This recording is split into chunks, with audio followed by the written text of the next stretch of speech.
But first, you'd think that something as significant as the imminent return of terrorist accomplices back to Australia would be the subject of an official announcement. But no, we're told by way of a drop, it would appear, to a newspaper, so that a journalist can get the news out without exposing ministers to tough questions.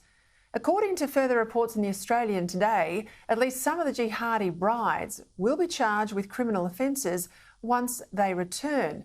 And while they've all reportedly agreed to be subject to control orders in order to come back to Australia, that could change once they've got what they want, namely residence back here, and welfare and health services thrown in, rather than life in a Syrian prison camp.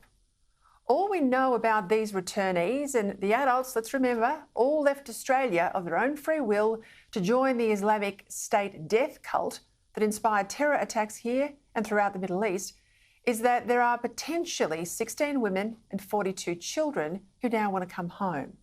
We know that too. Their return has been discussed several times in the National Security Committee of Cabinet.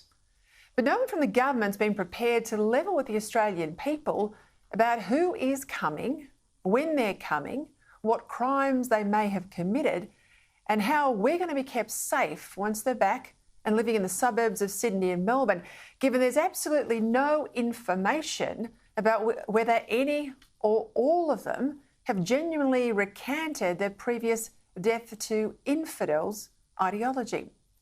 Given that there's hundreds of Australians languishing in foreign jails, why are these people who specifically rejected our country and its way of life getting so much special treatment? We know that the former Defence Minister Peta Credlin was recently briefed by intelligence agencies about these women, and he said that afterwards, he said it to the media, unlike the Prime Minister, that after what he was told, he's only hardened his resolve not to bring them home. As citizens of a democracy, we deserve proper information about this repatriation that can only come from a ministerial level announcement and the follow-up questions and answers from journalists, not just a report in the newspaper. It's this sort of gutlessness to front the camera and provide the detail we all deserve to know that gives governments a bad name and tarnishes our democracy.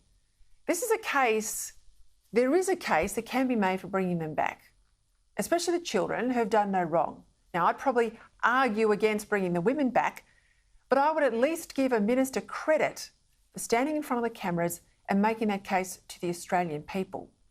But that's what this government won't do.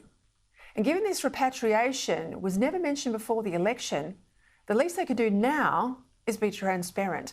Does the PM think that Australians are incapable of having a reasonable discussion about a difficult issue, hence this process of newspaper winks and nods?